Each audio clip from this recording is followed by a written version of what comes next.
So for those of you who don't know, I have a life outside of playing video games, right? Yeah. So, basically, I work a job. Like any normal person should if they like money. Well, it turns out that I got a little too overconfident at said job. You see, I'm a busser at a restaurant, and basically what that means is I carry people's dirty stuff back into the dishwashing area. You know, a bunch of dirty plates and cups and stuff. Well, I've been doing this for a few months now, and I've been making pretty good cash out of it. Well, it turns out that there is actually a slight chance that I die on the work site. I never thought that was a possibility. I never thought that would happen to me. I mean, on my very first day, I did get, like, a scratch on my finger from, like, a piece of plastic hanging off the wall, but that was my only real huge injury in the workplace, right?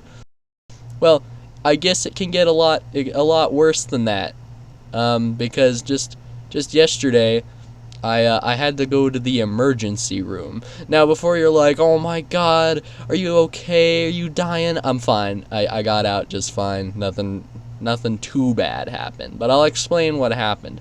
So, long story short, basically, I was doing what any guy doing his normal job would do. I was carrying stuff back to the back, and I slipped and fell on some moisture on the ground that thought it would be hilarious to ruin my entire existence. Those water driplets were out to get my blood. So I fell. I fell on my elbow, and the glass in my hand shattered. So that carved up both my hands, and then I hit my elbow hard enough to probably dislocate it. And it was painful. I was like, eh! Meanwhile, everyone who's trying to get food out to the people in the main dining room are watching me writhe on the floor, and they're just kind of what do we do here? My cat's throwing up. Give me a second. So yeah, basically I was in shock. I felt like I was going to throw up.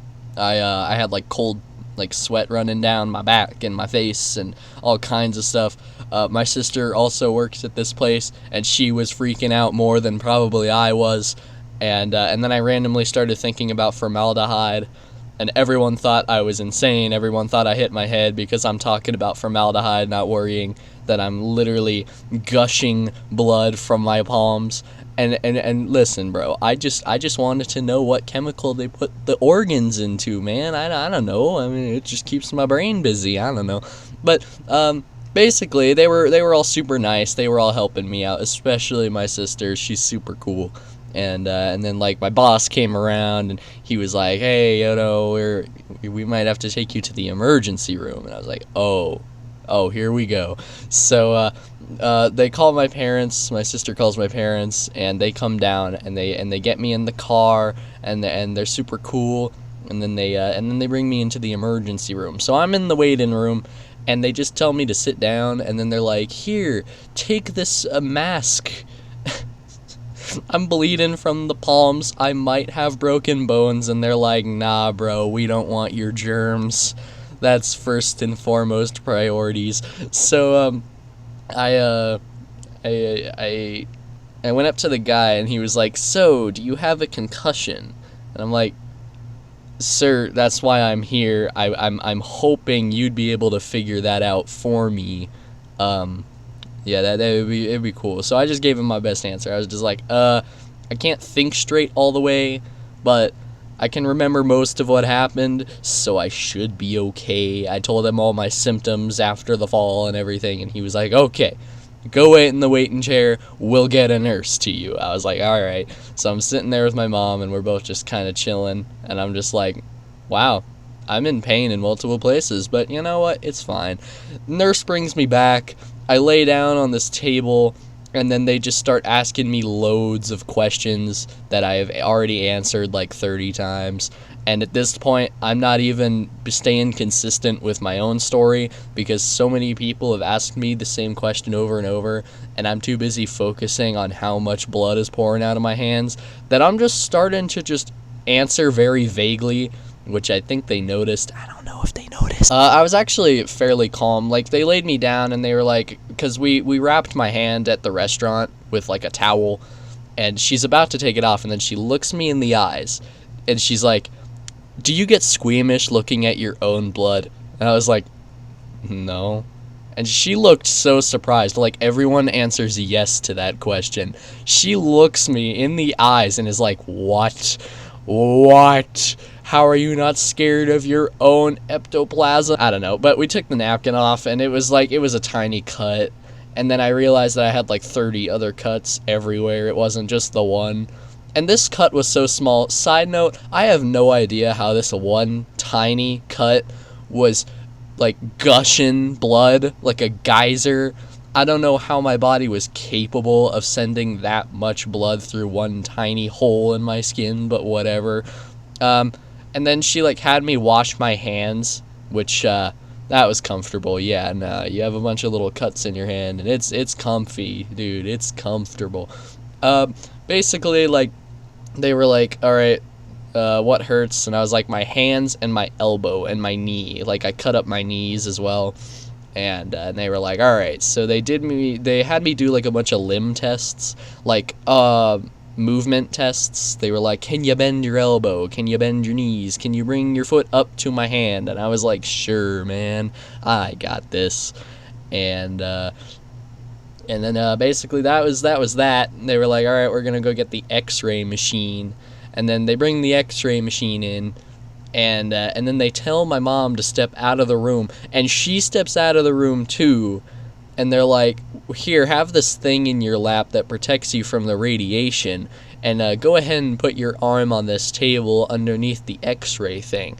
And at this point, I'm like, okay, I know there's like a 1 in a million chance that this gives me some cancer or something, and I can tell they know that, because they had everyone in the room step out but me. You know, I'm under this thing, and I'm just like, wow, this is trippy. They get the X-rays done, and then they leave us for like another 30 years. We're just sitting there in silence. And then they bring in like this iPad thing that we can like write down all of our insurance information and address on and all that stuff. And they actually ended up having to do that twice. They had to do it twice because, like, I think the first person, like, their internet went out after they asked us all the questions. So they like weren't able to send all the info over to the hospital. So they had to have us do like the whole 30-minute survey again, because the first lady, like, I think her internet died and she lost all the info. So we had to do it twice. I don't know what that was all about. But basically, we finished that. They brought the X-rays back, and they just looked me in the eye, and then they looked at my mom, and they were like, "Yeah, he's fine. Get out of here." They're like, "We'll give you an arm sling if you want. You know, you have some internal bruising or something.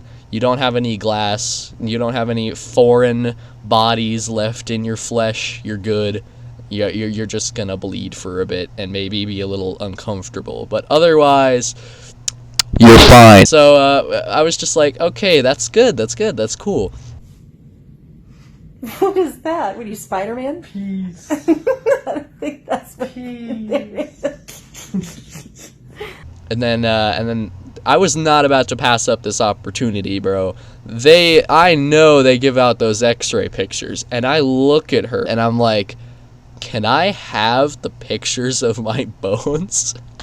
I literally was like, "Nah, if I'm gonna be here, make it worth my while." I mean, you have made it worth my while since I'm not dying or anything, but I would like to see my skeleton. That would be neat. So they were like, "All right, we're gonna go print that out if we can." And then it took like another 40 minutes. I don't know how slow that printer is. I don't know. I'm assuming there were other people in the hospital who needed a lot more medical attention than I did. I think the guy who got shot has much higher priority to the doctors than the kid who came in after slipping at his day job. Yeah, that's understandable. That's all right. Yeah. So basically, they came back with the pictures, and they were just like, "All right, well, here's your arm sling just in case. Here's some bandages and some cut juice if you want to put that on your cuts. And bye." And then, funny side note, as we're walking out of the ER, this one guy looks at me who like works there, and he just goes, "See you next time," like it's like a Chick-fil-A drive-through or something. He's like, "See you next time." I'm like, my mom and I look at each other and we're like, "See you next time." But yeah, that's the story of how I went to the ER. I'm fine now. I probably won't be able to play too much Minecraft pro gamer style because I have like all these cuts on my hand and all these bandages and stuff. My elbow's really sore. My mental health is degrading as we speak. No, it's not. I'm completely fine. I'm emotionally fine. I'm physically pretty much fine. Don't worry about me. Subscribe, like, comment. Maybe in the comments if you've had any weird hospital experiences or ER experiences. Why don't you go ahead and put those down below for me to read. And thanks for watching. See you in the next video. Bye! Okay, what I'm going to do with this video is I'm going to make like a clickbait title.